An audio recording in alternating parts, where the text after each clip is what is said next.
tous, j'espère que vous allez bien. Aujourd'hui, je reviens pour un point lecture. J'ai 2 romans physiques à vous présenter, un livre audio et une bande dessinée. Et c'était à chaque fois des bonnes lectures, mais pas de coup de cœur. Donc on commence tout de suite avec Un cottage pour deux de Josie Silver. Donc on fait la connaissance de Cléo, qui est une jeune femme qui va bientôt avoir 30 ans. Elle a réussi sa vie car elle tient une chronique dans un magazine très connu, mais elle n'a pas trouvé l'amour et c'est vrai que ça lui manque un petit peu. Mais au final, elle vit comme elle vit et ça lui va très bien. Jusqu'au jour où sa rédactrice en chef lui dit pour tes 30 ans, tu pars à l'autre bout du monde, donc sur une petite île en Irlande, et surtout, tu oublies pas que tu te maries avec toi-même. Là, elle se dit, non mais attends, mais qu'est-ce qu'elle me raconte? Et en oui, parce qu'en fait, soi-disant, Emma Watson l'aurait fait pour ses 30 ans. Je ne suis pas au courant, mais bon, bref. C'est ce qui est écrit dans l'histoire. Et donc, on découvre Cléo qui part en Irlande, sur une toute petite île que personne ne connaît, qui est desservie par un bateau une fois par semaine, et c'est tout. Sauf s'il y a une urgence ou un mort. Mais vraiment, c'est tout. Et donc, au final, Cléo va se trouver sur ce ferry à traverser des mers très agitées. Et à côté d'elle, il y a un Américain qui est tout sauf sympathique au premier abord et avait eu ses réflexions, elle le déteste. Et donc, jusque-là, tout va bien. Elle arrive dans le cottage, tout va très bien. Et là, bam, badaboum, il s'avère que cet Américain débarque aussi dans le cottage. Il faut savoir qu'il y a un chapitre où on a la vie de Cléo et un chapitre où on a la vie de Mac. Donc en fait, c'est vraiment assez agréable de voir un petit peu chacun leur définition des choses. J'ai trouvé ça que c'était un petit plus dans l'histoire. Donc Mac va se retrouver nez à nez avec Cléo qui elle a déjà pris ses marques dans ce chalet. Et bien évidemment, ils ne vont pas comprendre comment ça se fait que les deux soient en même temps dans ce chalet. Il s'avère qu'il y a une erreur lors de la réservation parce que Cléo a bien réservé. Mac n'a pas réservé, mais comme il fait partie de la famille de la personne qui a le chalet, et ben voilà, ils ont chacun le droit d'être là. Et bien évidemment, aucun des deux ne veut partir. Et comme je vous ai dit, il y a un ferry une fois par semaine, donc de toute façon, ils doivent vivre minimum une semaine ensemble. Donc voilà, on va suivre ces deux histoires, ces deux personnages qui se détestent mais qui au final vont apprendre à cohabiter. Ils n'ont pas le choix. Ils vont délimiter la maison avec une craie et ça va très bien se passer. Et donc au final, on va suivre vraiment l'histoire de Mac, l'histoire de Cléo. Chacun a son histoire, a son passé, a ses douleurs et c'était beau, c'était touchant, c'était agréable, c'était très cocooning. Les paysages, clairement, ont fait que j'avais envie de partir le lendemain en Irlande, vraiment me retrouver moi aussi à l'autre bout du monde, sur une colline où personne n'a, où il n'y a aucun réseau, le bonheur total. Et on va aussi découvrir plein de personnages secondaires qui sont les habitants de cette petite île et qui sont hyper attachants, hyper drôles. Vraiment, j'ai aimé en fait vraiment toutes ces histoires de vie. J'ai ri avec eux, j'ai pleuré avec eux. Bref, j'ai adoré ce roman. C'est le deuxième roman que je lis de Josie Silver.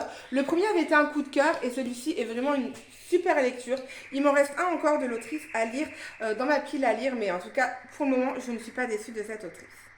Ensuite, j'ai lu La jeune fille sur la falaise de Lucinda Riley. Donc, c'est un livre que j'avais dans ma pile à lire depuis de nombreuses années. Vraiment, je pense que si je regarde la date de sortie, c'est à peu près ça. Il est sorti en 2018, donc oui, ça doit faire au moins 4-5 ans qu'il est dans ma pile à lire. J'ai moyennement aimé. On va pas se mentir, j'ai aimé l'histoire. Comme toutes les histoires de Lucinda Riley, c'est touchant, c'est émouvant, mais il m'a manqué un petit truc, donc bien sûr j'ai développé. Donc on fait la connaissance de Grania qui quitte New York parce qu'en fait elle a fait une fausse couche et pour une raison qu'on n'apprendra que vers la fin, elle décide de rompre avec son ami, son fiancé. Et elle part sur une île en Irlande, décidément, je lis que des livres qui se passent en Irlande. Et sur une île en Irlande, parce que, elle habite même en Irlande, tout simplement, pas une île, parce qu'en fait, elle est originaire de là-bas et elle veut retourner aux sources. Et au final, un jour, elle va se balader le long de la plage et elle va voir une petite fille en pyjama, tout en haut d'une falaise. Elle va s'inquiéter, mais au final, la petite fille va disparaître aussi vite qu'elle est arrivée. Elle va en parler à sa mère et sa mère va tout de suite s'inquiéter car c'est la petite fille d'une famille qu'elle déteste pour une raison qu'on va apprendre au fil des pages. Et en fait, cette petite fille est très perturbée parce que sa mère s'est jetée de cette falaise 2 ou 3 ans auparavant. Donc depuis, c'est assez compliqué pour la famille de cette petite fille et de son père et d'elle du moins.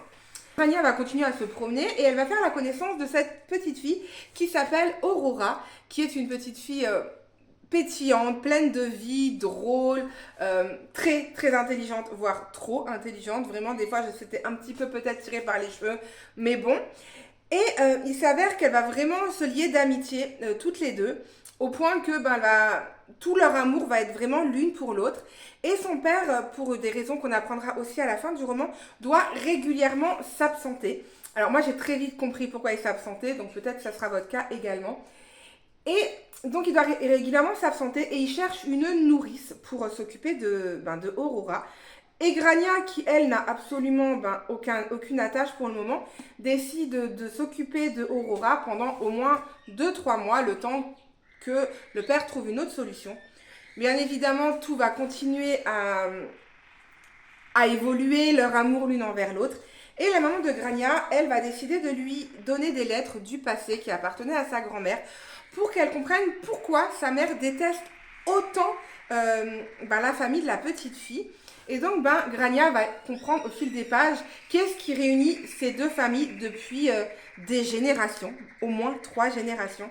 C'était intéressant, c'était beau, c'était aussi émouvant parce que vraiment, il y a certains passages qui sont émouvants, on va pas se mentir.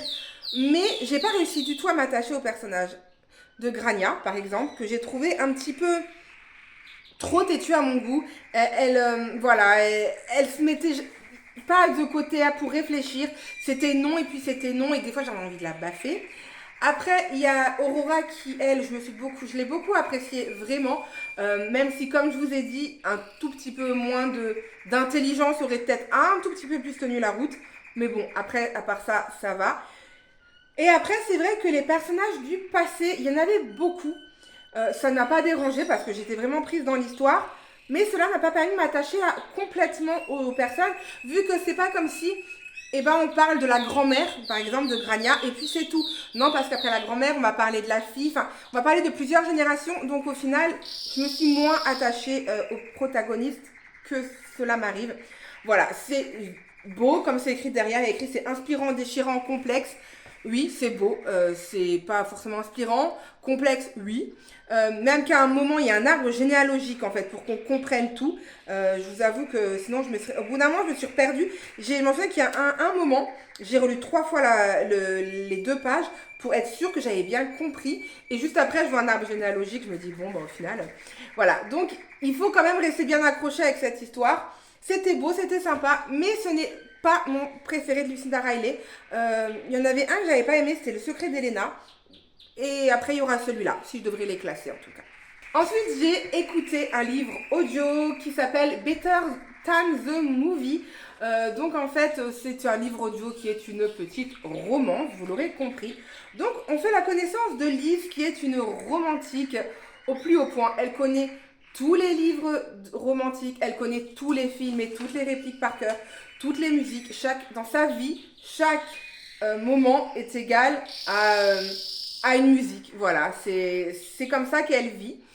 Et en fait, elle a un voisin qu'elle déteste au plus haut point. Vraiment, il s'appelle Wes. En fait, il se déteste depuis presque toujours. C'est vrai que petit, il passait son temps à la taquiner et elle avait un peu de mal avec ça. Et en grandissant, ça s'est pas arrangé. Ils se battent pour une place de parking car il y a une seule place de parking pour toute la résidence, pour tout le petit pavillon. Et bien sûr, ils ont 2 voitures, donc c'est un petit peu la galère et ils se battent à chaque fois. Et un jour, Liz, en sortant des cours, va tomber nez à nez avec Michael. Michael était clairement son amour de jeunesse qu'elle a toujours aimé, mais malheureusement, il est parti à l'autre bout des États-Unis quelques années avant et elle n'avait plus aucune nouvelle de lui.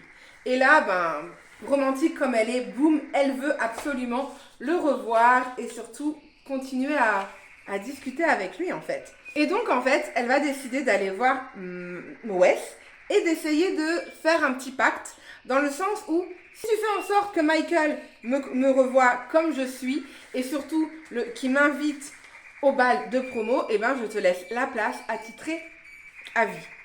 Wes accepte avec plaisir parce que lui veut absolument cette place de parking et donc ils vont passer de plus en plus de temps ensemble, Liz et Wes, parce que Michael fait partie du clan de Wes et des copains Donc, eh ben, Wes va passer son temps à l'inviter pour qu'elle reste avec Michael. Michael va lui dire, ah, j'aime pas trop comment elle est habillée. Donc, Wes va lui dire, elle va essayer de changer de style vestimentaire pour être avec, pour plaire à Michael. Et au final, eh ben, voilà, il va se passer pas mal de choses. Je vous en dis pas plus sur ce qui est de la romance. Par contre, ce que j'ai également aimé, c'est le sujet du deuil qui est abordé, parce qu'il faut savoir que Liz a perdu sa mère quelques années auparavant, quand elle avait 12 ans, donc 7 ans facile auparavant. Et elle le vit très mal. En fait, elle l'a très bien vécu jusqu'à présent. Mais là, au moment où le bal de promo arrive, où les choses importantes de la vie d'une adolescente surgissent, eh ben, elle ne peut pas, elle, partager tout ça avec sa mère, alors que ses copines le peuvent. Et elle va en vouloir à sa belle-mère, qui est une personne adorable, d'une gentillesse extraordinaire. Et donc, c'est vrai que des fois, j'avais envie de la baffer. Des fois, souvent, j'avais envie de baffer Liz parce que je la trouvais vraiment dure avec cette personne super gentille. Mais après, je peux comprendre, voilà, le deuil, c'est pas facile quand on a envie de partager des choses avec sa mère. Donc voilà, c'était aussi très bien mis en lumière. Il n'y a pas que de la romance, il y a aussi ce côté reconstruction de soi après un deuil maternel quand on est adolescent. Et j'ai trouvé que c'était très bien traité. Après, comme je vous ai dit, c'est loin d'être un coup de cœur. C'est une lecture un peu vite lue, vite oubliée, mais qui reste une lecture cocooning que j'ai bien aimée. Ensuite, pour ce qui est de la bande dessinée, vous savez, je suis une flemmardée attitrée, vraiment. J'adore lire les livres, mais si en plus je peux les découvrir en bande dessinée, c'est encore mieux. Et donc c'est le cas pour le roman de Ne lâche pas ta main de Michel Bussy avec les dessins de Casgrain Duval. Donc j'avais déjà lu une bande dessinée de ces deux personnes qui était Nymphéa Noir. J'avais préféré la bande dessinée au livre. Donc c'est pour dire. Et donc voilà, j'ai lu celui-ci et j'ai clairement adoré également cette lecture. J'ai trouvé que c'était très bien fait, que c'était très bien mis en lumière. Que voilà, un petit peu les dessins pour vous donner une petite idée, bien évidemment sans tout spoiler. C'était assez sympathique. Et l'histoire en elle-même, c'est clairement du beau Michel Bussy. Donc on part sur l'île de la Réunion où on fait la connaissance d'une famille. Donc nous avons Liane qui est la maman, Martial qui est le papa et Sofa qui est la petite fille.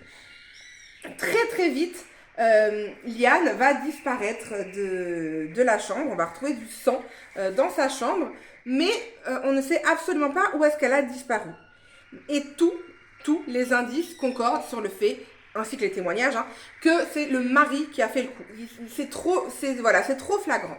Mais c'est vrai que c'est peut-être un peu trop flagrant. Et donc, Martial, lui, va s'inquiéter pour sa vie et va décider de sa vie. Il va s'inquiéter plutôt de partir en prison et il va décider de prendre Sofa et de partir sur l'île de la Réunion pour se cacher. Et donc, de là, on va suivre ses péripéties à lui et aussi l'enquête qui avance. Et c'est vrai qu'à plusieurs reprises, je me suis dit, mais en fait, c'est lui, c'est impossible que ça soit quelqu'un d'autre, quoi. Comment il peut retourner tout ça à la fin, quoi.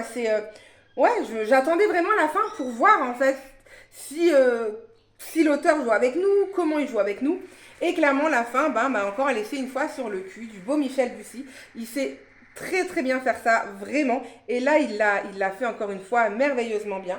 J'ai beaucoup aimé cette bande dessinée. Donc, comme je vous ai dit, c'est une très très belle lecture qui était plus que sympathique. Moi, en tout cas, j'ai passé un très bon moment de lecture. C'était addictif avec les dessins qui étaient bien faits. Voilà, moi en tout cas, j'ai adoré cette bande dessinée.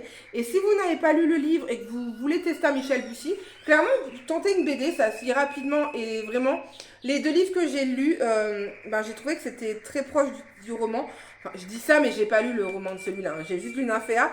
Mais d'après les avis que j'ai vus, en tout cas, beaucoup de personnes disent que ça correspond beaucoup au texte. C'est assez fidèle, donc voilà, moi je vous le conseille fortement. Moi en tout cas, j'ai passé un très très bon moment de lecture et à la fin j'ai même été touchée. Enfin, il y a des passages où on peut que être touché et voilà, j'ai passé un très bon moment et je vous le conseille vraiment beaucoup. C'est une super lecture. Donc voilà pour mon point lecture, j'espère qu'il vous a plu. N'hésitez pas comme d'habitude à mettre en commentaire si vous avez lu un de ces romans ou de ces BD, ce que vous en avez pensé. Et puis je vous dis à très vite pour de nouvelles aventures.